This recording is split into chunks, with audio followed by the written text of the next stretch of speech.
Welcome to the Motoring Podcast, your weekly discussion of motoring news. This is episode 632 on Tuesday, the 20th of May, 2025. Hello, I'm Alan. Hello, I'm Andrew. And this week you'll learn how using your loaf can actually pay off. In new car news, you'll find out one car getting another touch-up. And in points of interest, perhaps you'll find out that any press coverage is good, does have its limits. But first, we have a touch of follow-up, and not one I expected us to be covering again. However... No, I thought this was a throwaway thing that we'd never talk about ever again. But there we go. Shows what we know. Yes. And finally, from the 22nd of April, where we talked about Zoe Bread, the TikTok campaigner, has actually got a refund on her fine for the misunderstanding, thanks to the confusing signage, of paying for a parking on Collier Street in Manchester. She did a lot of work. There will be linked in the show notes a BBC News article that explains this. But she did a lot of work to chase this down because she was stonewalled by the council on several steps, which they shouldn't have done. But anyway, she didn't give up. And it turns out that the council has turned around and gone, oh, yes, okay, because of probably... the amount of coverage. I'm not saying from us. I'm not trying to claim that. However, they have also admitted that they will be paying back other people who have been, as is quoted here in the article, caught out in the same way. Problem was, there was a council and a private car park paying machine close to each other, and the signs pointed to both. So you thought you were paying properly. And the private car park one was more obvious. And the council, they're moving the machines and stuff. But if you believe that you have been fined for parking on Collier Street in Manchester when you thought you'd bought a ticket, but you'd paid the private car park one, I think you might have to prove it in some way, but at least the number plates and stuff should be there for the parking ticket. Then, for goodness sakes, get in touch with Manchester City Council and try to get a refund. Right, on to new news. It's not good news though, Alan, is it? No, it's pretty grim. It's Nissan related, so I think you can all guess where this is going. They have. We covered a little bit last week, and we talked about how the number of jobs that Nissan were going to cut globally was a few thousand, I think. 9,000. 9,000. Well, it's now 20,000. And it's also refocusing its EV strategy. Now, there's been lots of questions about this, obviously, here in the UK with the Nissan plant in Sunderland. Actually, the Nissan president and CEO, Ivan Espinosa, has said, well, look, we've got new vehicles coming out of Sunderland. We're not making any changes to Sunderland at the minute. Not an absolute no to anything, but enough to say, well, no, right at the minute, Sunderland is not on the list. In all fairness, it's about as good as he can give, really. Yeah, I think so. It's obviously not great. There's lots of challenges around. They'll be trying to up the utilization rate at the factories that they do still have, that they are keeping, and try and do that. Now, part of the way that they're working towards that is working with the Chinese manufacturer Dongfeng. They have a joint factory in Wuhan in China that they recently announced that they were going to close. And clearly the flip side of this is giving Dongfeng access to Nissan factory space around the world. I mean, if I was a Chinese car manufacturer, I would happily swap a domestic factory, because I can always just whack up another one of those in a year, and use space in existing factories with a partner company across Europe, maybe into North America even. Although good luck on the selling of that, where it's much, much harder, much, much slower to build factories, get permits, get all the sign-off and stuff. I would be absolutely jumping on that. At the same time, they're still kind of friendly with Renault, as long as it just involves Renault building stuff for them, or building Renaults, and not anything to do with ownership. Yes. Also, they've not totally fallen out with Honda either.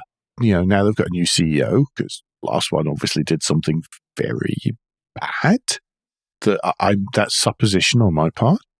And now they've got a new CEO, then they are still working on sort of technology alliances and stuff with Honda. All change, not all great at Nissan, and this is just going to keep on trickling on, really. They're also looking at consolidating and making more efficient the engineering and the supply chains as well. When I hear that about supply chains, that worries me, because it will mean that they sink into even fewer suppliers and push them to cut costs even more, which The engineering one is also worrying. Obviously, Nissan Technical Centre Europe is down at Cranfield, just outside Milton Keynes. It's one of the reasons why Nissans drive pretty well in the UK. The last time I was there was for the current generation of Duke launch, and they were explaining that as part of the development of the Duke, then there were two things. One was that they worked very hard on their CVTs so that they didn't bog down and get confused by the idea of a roundabout,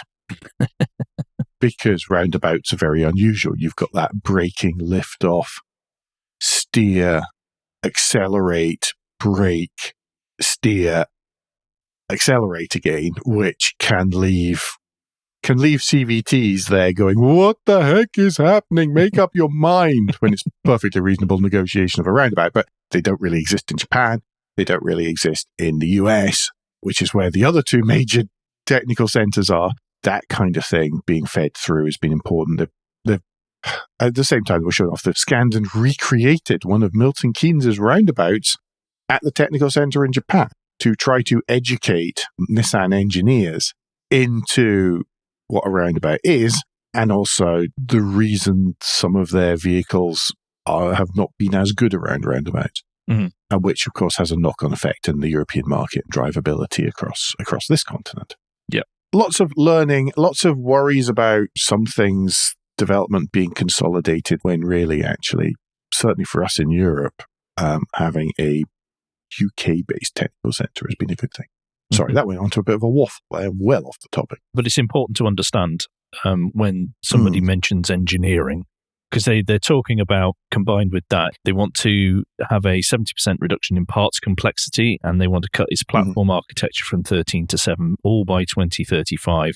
And the hope is that will then bring engineering costs, average engineering costs per hour, down by 20%, as well as getting vehicles quicker. Yeah. So the development cycles will be down from 37 to 30 months. Curious to know what happened to the Infiniti brand. Doesn't really have a lot of weight. Certainly none in Europe. It's not here anymore. Or in North America. I don't know how it fares in the Middle East. And the other bit that hasn't really been mentioned in any of this, of course, is that there was a design and styling department based at Paddington. I don't know if that still exists. Oh, right. It's been very quiet about that. It was launched with a whole load of mini hurrahs and things, but then I've not really heard much about it. But then they don't necessarily want to show off that kind of thing too much. A bit like the Toyota one at Sophia Antipolis in the south of France. Can you imagine that? You get a choice of Paddington if you work for Nissan, or just outside Cannes if you work for Toyota. I kind of know which one I would choose. Right, I'm going to take us on to JLR. And good news for JLR. Astonishingly good news, actually. They made a pre-tax profit of $2.5 billion, which was the highest in 10 years. And that's up 15% compared to the previous financial year.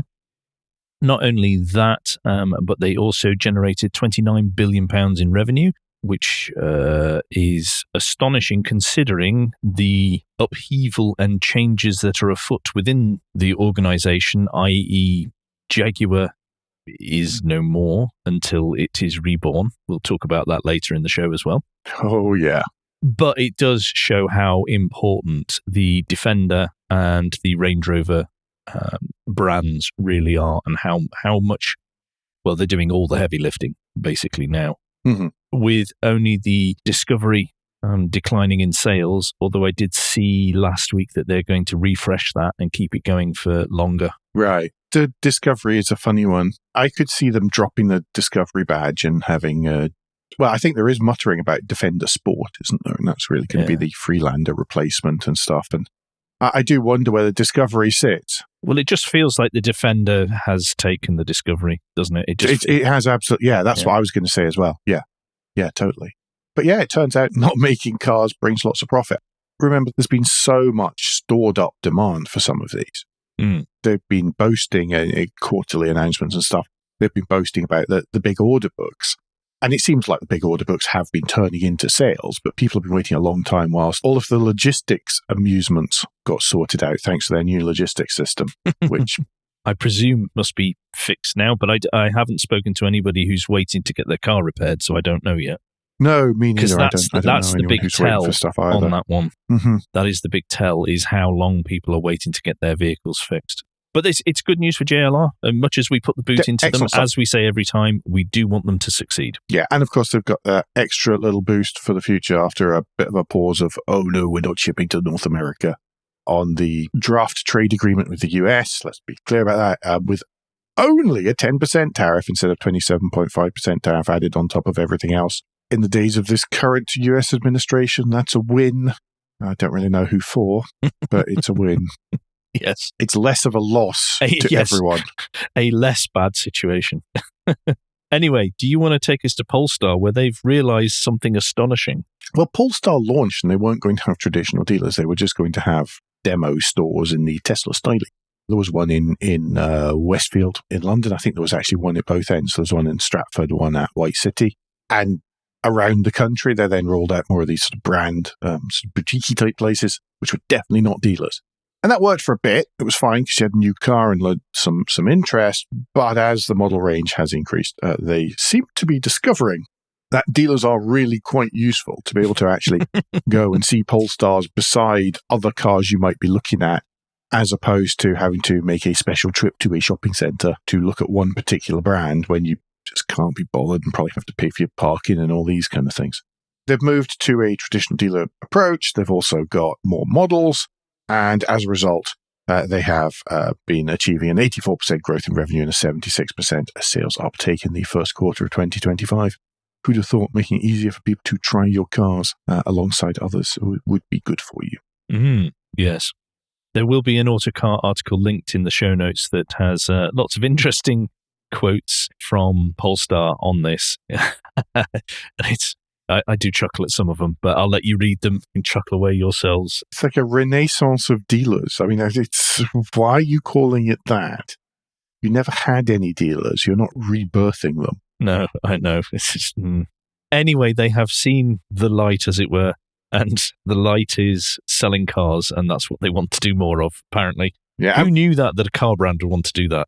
Of course, by the way, obviously dealers in some places and some dealers have the opposite effect. So I can understand why they at least tried it to start with. Let's not even get started on US car dealers. Yes, and the damage they're doing to the US car industry, to be honest. Instead, I'm going to take us to Saudi Arabia, and the news is that Hyundai is going to build a factory there to build cars, up to 50,000 cars annually, it says, for the Saudi Arabian market. They are the second brand to move into the King Salman Automotive Cluster, which is part of the King Abdullah Economic City near Jeddah. I remember when that was all dust. At the moment, they've got Lucid Motors, which is really not much of a surprise considering how much money the Saudi government has ploughed into that company. But also there's the Saudi brand Sia, which have we seen a car from them yet? Personally, no. We saw an announcement they were going to do things, but I've not seen anything since. No, me neither. Hyundai makes sense. They are the second biggest manufacturer by sales in Saudi Arabia. They are the second biggest manufacturer by sales in Saudi Arabia. It makes sense that they would probably want some kind of manufacturing there. Yeah, it's a toehold in the region as well, isn't it? Yep. 136,000 cars there last year, so that's better than the kick in the teeth. Absolutely. Do you want to take us to Citroën now, though, as Stellantis continue the executive musical chairs? It is, and this time it's not internal executive musical chairs. Well, he is former Stellantis, but he's been to Volkswagen, but we don't think he's a plant.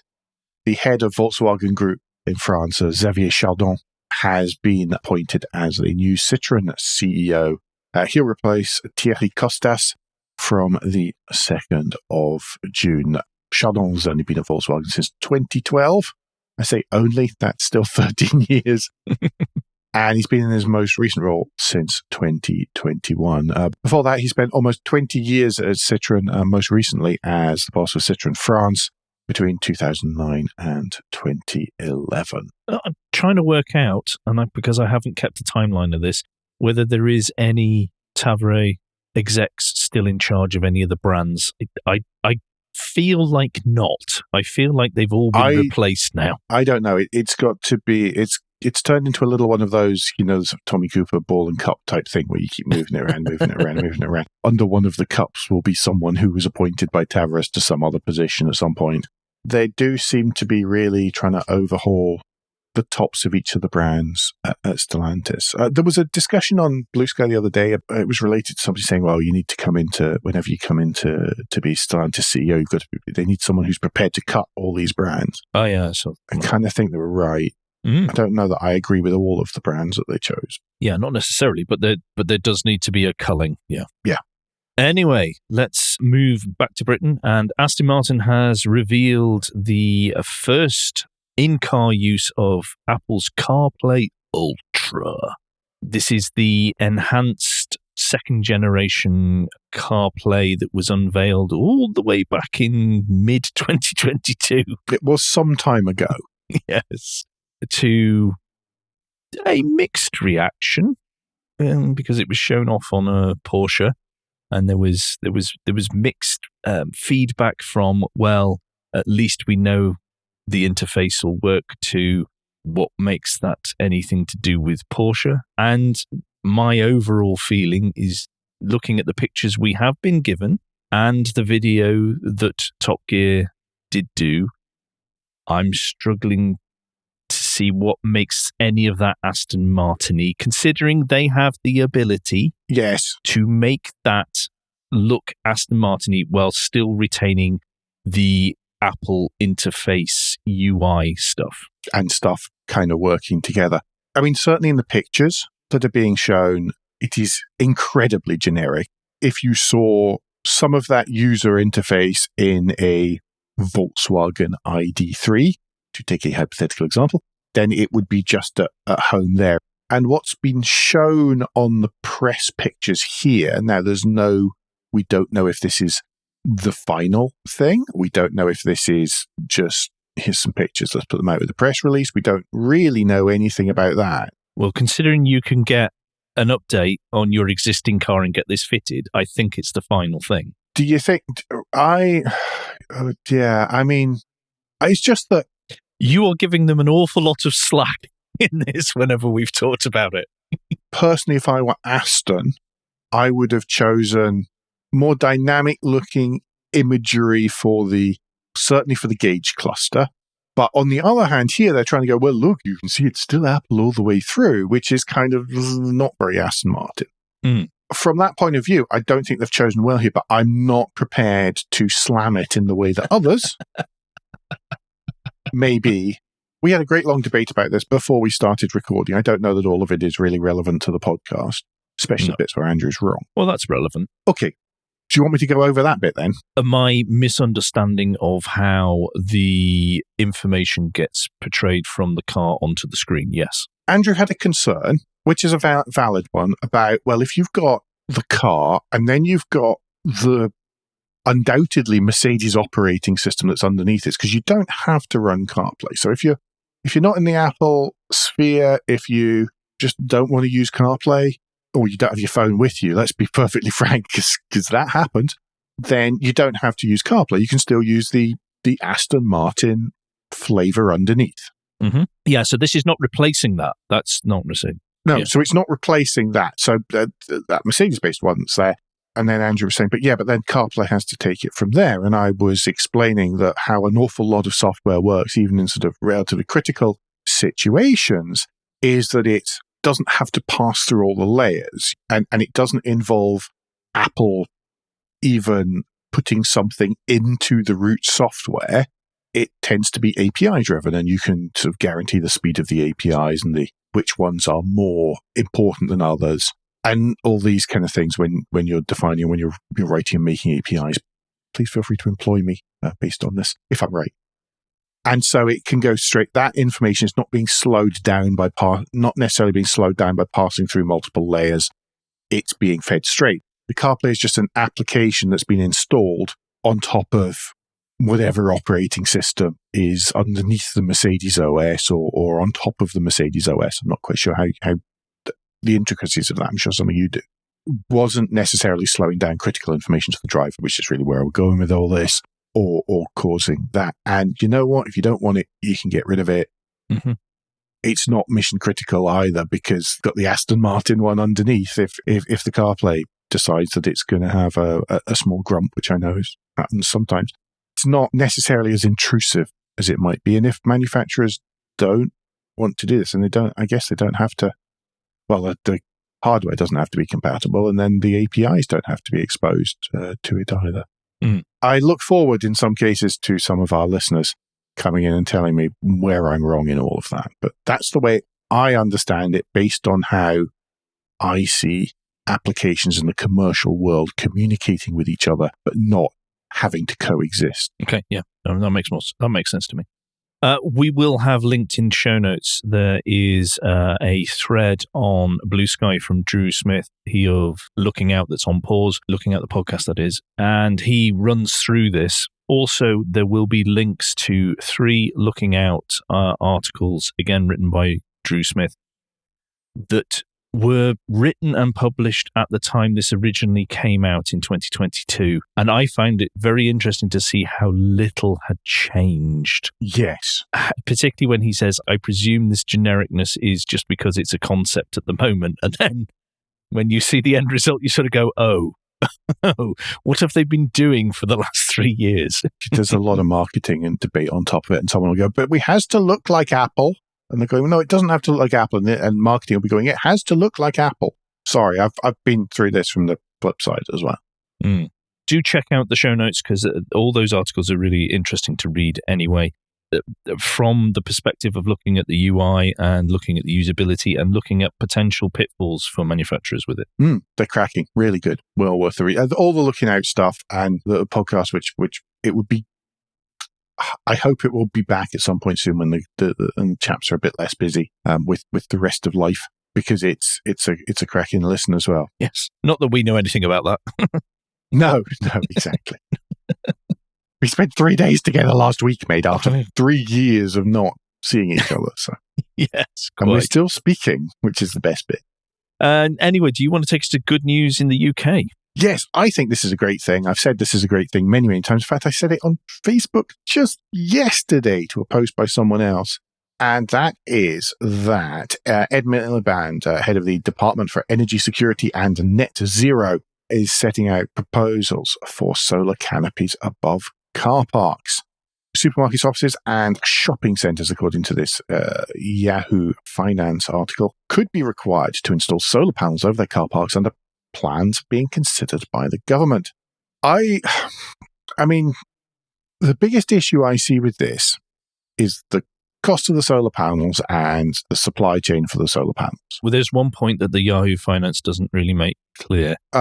Is that the proposal, the consultation, is for mandating the introduction of solar canopies on new outdoor car parks. Oh, no, I understand that. And that I still think my comments understand that. The government's estimating that an 80-space car park could save around £28,000 per year in electricity bills, and using all the electricity generated. Well, it can be kind of hard to do that. But any kind of canopy over a car park is actually a bit of a win, because it lets you collect clean rainwater, first of all, if it's any kind of canopy. But then if it's a solar canopy over the top, then obviously you are able to harvest sunlight and sunshine and turn that into energy. And then you can decide what it is you're going to do with it. Yeah. Do you want to put it into a battery bank for energy storage? Do you want to provide charging, probably in conjunction with the battery banks? Or do you just want to feed it back into the grid on the feed-in tariff? Either way, it's making use of that energy. At the same time, those of us who park underneath it, again, save energy. If we've got EVs, well, any kind of car, if you're sitting in the sunshine, the car heats up. First thing you do when you get in, I know what it's like right now. I go out and get in my car, and the first thing it does is go through with the AC to try to cool it down from something approaching an oven to a more pleasant place to be, and not having to do that on initial startup. Massive saving in energy, especially for EVs, but also for internal combustion engine cars. This is a great thing. I really want this to go through. I want this to be successful. If you're over a certain size, if your building's over a certain size, then you have to have at least part of it. Yeah. There's so many upsides to it. Loads of upsides to this one, plus cheaper electricity. Anyway, that piece of rampant positivity takes us to Guilt Minute, the quick break in the show when we ask for a tad of financial support to keep the lights on and the hosting running. If you feel that Motoring Podcast worth small consideration every month, then you can become a patron. Different levels of patron include different levels of commitment from us to you. including being able to watch the show recorded live. We also have a small range of merchandise in our spring store, from stickers to mugs and t-shirts.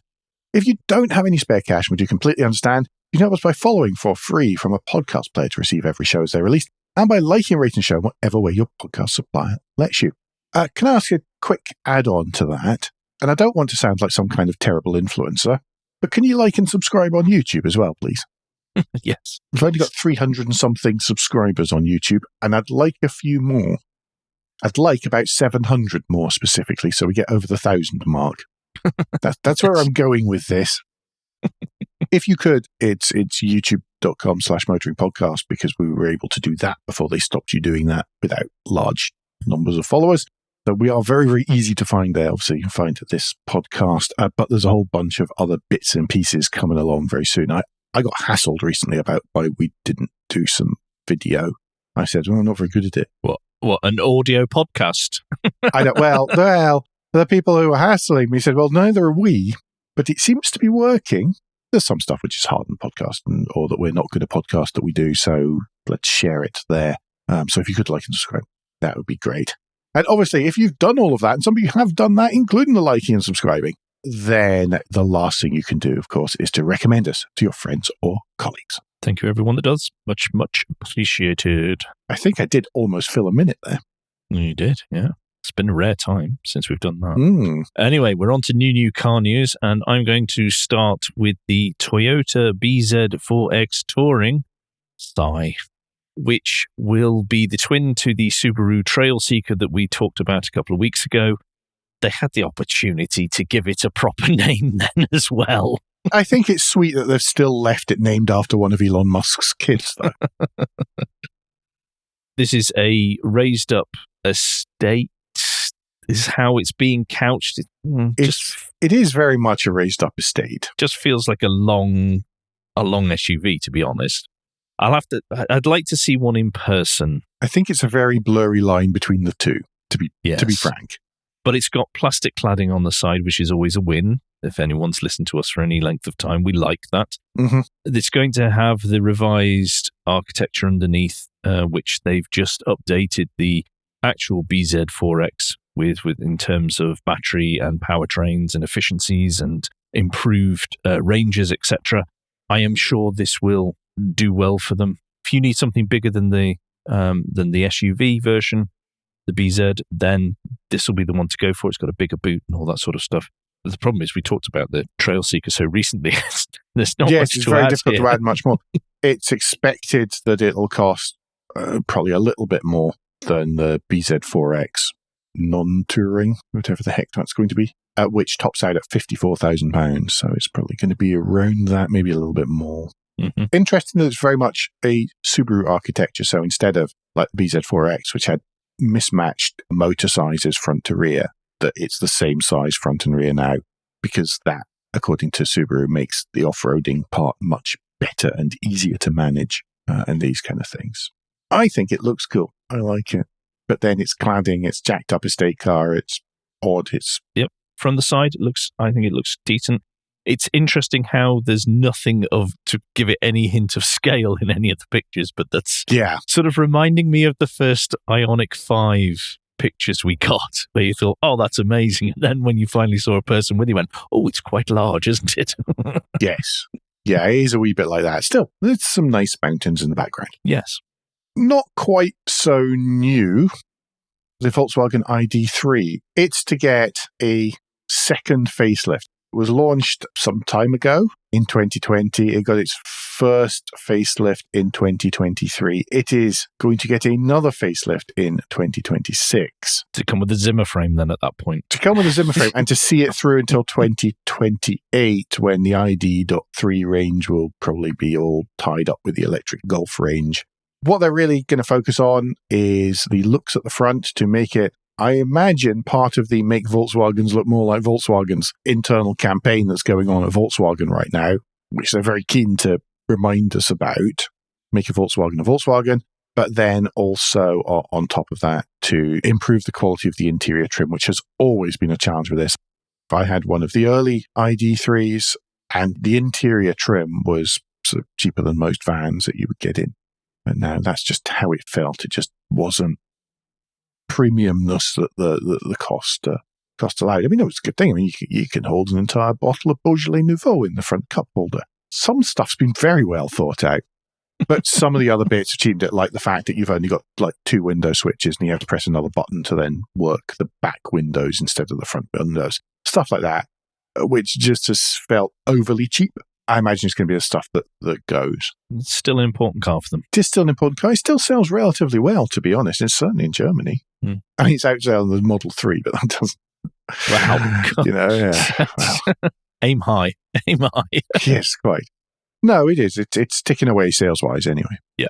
Okay, I'm going to move us on to another electric vehicle. This is from Denza, the Z9 GT, which will come with 933 brake horsepower for some reason. This is part of the BYD group, but they are aiming high. They are aiming for the likes of the Porsche Taycan Sport Turismo, as this Top Gear article suggests. It does bear more than a passing resemblance to a Panamera Sport Turismo in that if you saw it out the corner of your eye, you'd go, oh, so it's a wee bit Temu knockoff of a Panamera Sport Turismo. From the A-pillar backwards, yes, and from the front end it looks like a seal has been slapped on the front. That's a BYD seal. Has been slapped on the front. Yes, I'm glad you clarified that. It's going to have astonishing amounts of acceleration and power, and it's going to be 5 meters long and weighing 2.8 tons. I'm hoping the brakes are really good because, physics. They've got orange calipers in the picture. That's the Z9 GT. Oh, they must be good. Yeah. Here it comes then. Here comes the real challenge, because we know that the Chinese brands can come in and they can compete on price. Mm-hmm. And when you are looking at the middle to lower end of the market, it is very easy to convince someone on a price to accept certain differences between what you would typically expect from, say, a Western market car and the Chinese car. You're going up against Porsche now. Your quality needs to be right up there. Yeah, you can be swayed on spec at the lower end. They go, well, you get a lot of stuff for your money, even if it's not as solid as it is. Now, I drove the BYD Seal. I keep getting my BYD Aquatic Mammals mixed up. The BYD Seal, which is a 4-door saloon car, and it's at the top end of their range here in the UK. And it's fine, but it's not a Porsche, it's not a BMW, it's not a Volkswagen. Mm-hmm. It's not a Toyota. When you're in it, it's nice enough. There's nothing wrong with it, but there isn't perceived quality in the same way. Okay. And I think that is, it's down to stuff like the finish of the leather, the marking of the buttons, the way that the buttons are laid out, having things written on the leather, and the armrest, things like that, which isn't, I don't know, it's just not the way that you would expect a European or even an American brand to go about stuff these days. Mm-hmm. Those are the bits that are going to be the hard sell, I think, for BYD, for any of the Chinese brands coming into the upper end of the market at the moment. Yeah. And by at the moment, I know that in the past, I have seen, it's not the Chinese brands can't do that. It's just it's not been important yet. And when they get to that stage, then we know that they'll hire the interior designers, the vehicle interior designers, they'll buy the quality hides, and they'll do it. Mm. They will absolutely do it. But they've not reached that point just yet. It's a matter of time, but it's not there yet. You'd suggest Geely have got around that by the fact that they are so tied in with the likes of Volvo. Oh, exactly. I mean, that's why we joked last week about Volvo becoming a Chinese brand. Mm. And that's exactly why you would want to do it, because then you've got that foreign badge, but you've also got the way a Volvo is. Even now, even with all the Google and all the vertical screen and all that, there's a different feel and aesthetic to it. Yep. Which, for example, the BYD Seal doesn't have. Yeah. And you'll see that. There's a video. Funnily enough, that's one of the videos I want you to watch on YouTube, everyone. Yeah, that'll be out by the time that you can listen to this. Mm. But we don't know what the UK spec will be, or the pricing, or exactly when it's coming to the UK, but the first teasing has begun of this, and I expect to see more come from them, more noise It'd be interesting to see how they approach it. From that point of view, I am intrigued. Oh, I'm intrigued anyway, because there was quite a lot to like about that BYD seal. And some stuff which you just went, huh? What? Oh, never mind. Right, points of interest. Lunchtime read, Alan. Jaguar.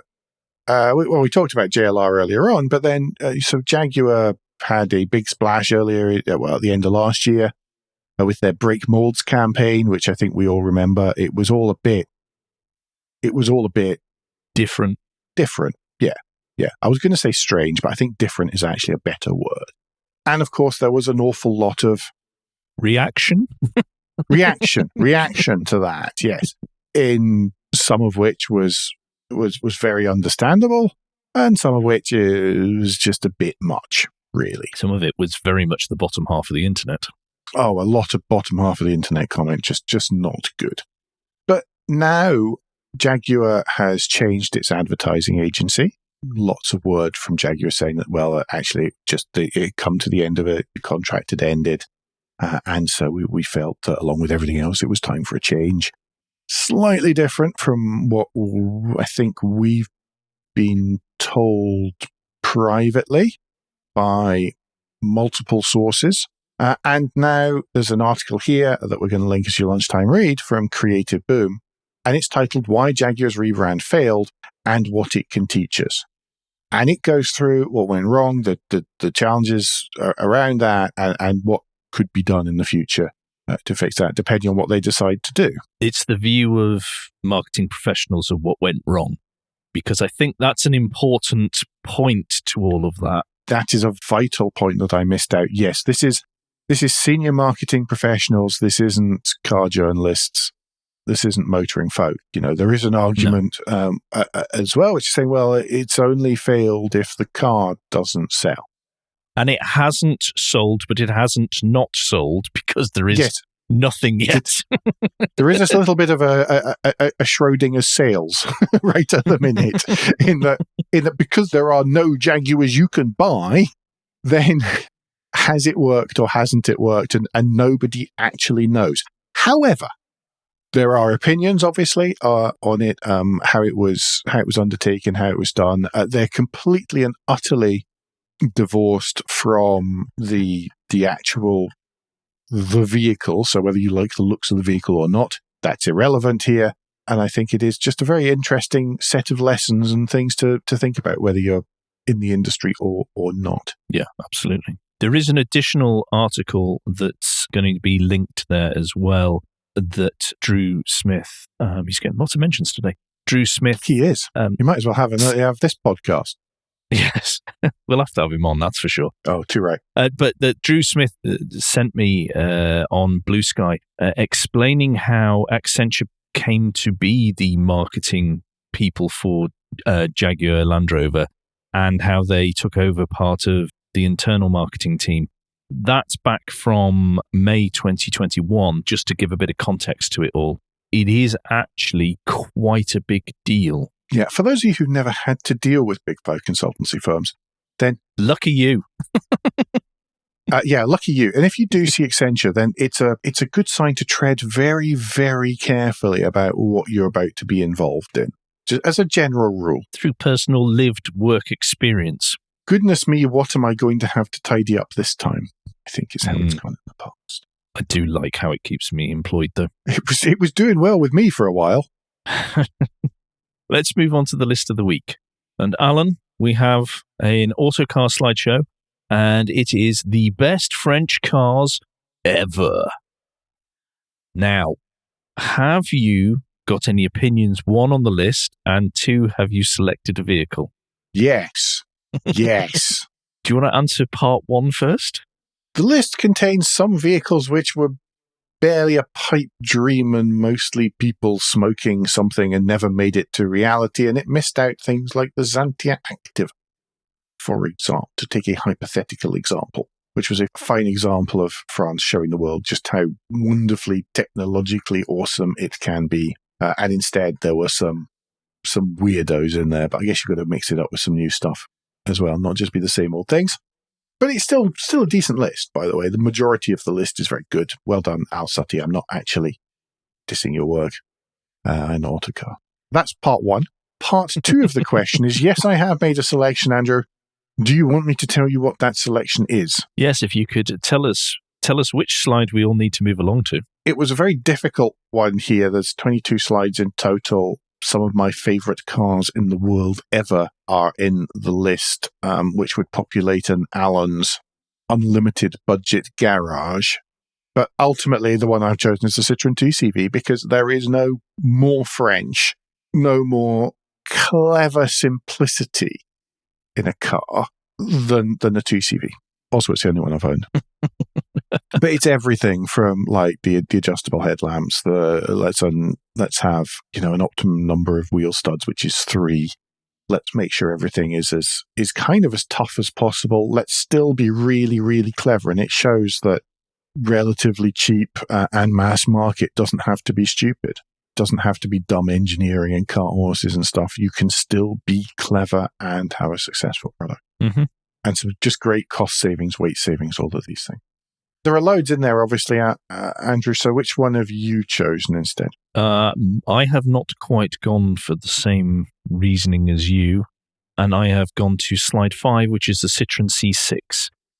As the paragraph admits, this could have been replaced by several other Citroëns, large Citroëns. Yes. That are perhaps cleverer and more technologically advanced. However, if it is there, I still love the look of this. I still love the fact that they, even at a time when Citroëns were a bit bland, we continue to not do it the German way. Yeah, I'll give you it on that. But again, I think that some of those other big Citroëns deserve places on this list instead of some of the other pipe dreams. Mm-hmm. But it's interesting to see them, those other ones. Yes. You should click through the list for that alone, is to go, oh, hang on. I mean, there's at least one in there that I'd never even heard of. No, well, there's a couple, to be honest. But yeah, they're a bit like counting some of the weirder British hypercars that never made it as British cars, really. Anyway, do you want to take us on to the end finally to hear about a thing I never thought I was going to hear about? Yes. Volkswagen has had to recall the ID Buzz in the US. And the reason it has had to recall the ID Buzz in the US is because its seats are too roomy. That's right. The rearmost row of seats in an ID Buzz has been declared too big by the NHTSA in the US. The reasoning really is that the rearmost row only has 2 seatbelts. And sure, it's got 2 very clear indents for seats and a lumpy bit in the middle and 2 headrests and all these kind of things, but it falls outside the realms of how big it should be to the outer edge, which means that they're concerned that people might try and squeeze 3 people on there where there are only 2 seatbelts. And that's really where it's fallen afoul of the rules. Yeah, I'm not really sure what they're going to do. I mean, they're putting a thing down the middle. They're going to put down they're putting a lump divider. in the middle. Yeah. Oh, okay. So you get a lump in the middle that then goes, well, look, it's very clearly 2 separate seats. And yes. Yeah. Kind of a funny one, especially in America. But no, it seems that they overlooked part of the federal regulations about seat cushion width. Yes, I think they're too busy making them look like they were robots from the Clone Wars. They do have that. A lot of cars where that last headrest slides down into the sort of seat back so it can fold do look like that. I think my own car is guilty of that too. It is a bit Clone Warsy, but not as much as it looks when it's in white. Yeah, do click the Autopian article link in the show notes to a read-through on that, as Alan says, very surprising story. I think that's it for us this week. As I say, there's be bits and pieces during the week. Keep an eye on YouTube and stuff for things coming there. Other than that, that's about us. So don't forget that between now and next week, you can give us any feedback and share your thoughts with the show at motoringpodcast.com on Blue Sky, at Motoring Podcast on Instagram and Facebook, and on the contact page of www.motoringpodcast.com, the hub of all our activities. Remember, you can support us financially via Patreon, and please leave a review or rating on Apple Podcasts, YouTube, or however your podcast app lets you do such a thing. Andrew, what's the best way to get in touch with you? Best way to get in touch with me is if you search for Cracked Windscreen on Blue Sky, or I am under my full name on LinkedIn if that is your preferred platform. And Alan, if people would like to get in touch with you personally, what's the best way for them to do that? The best way to get in touch with me is always Blue Sky, where I'm at AJP Bradley, that's BRADLEY.bsky.social. As I said, we'll be back soon. But until then, I've been Alan Bradley. I've been Andrew Clues. And safe motoring.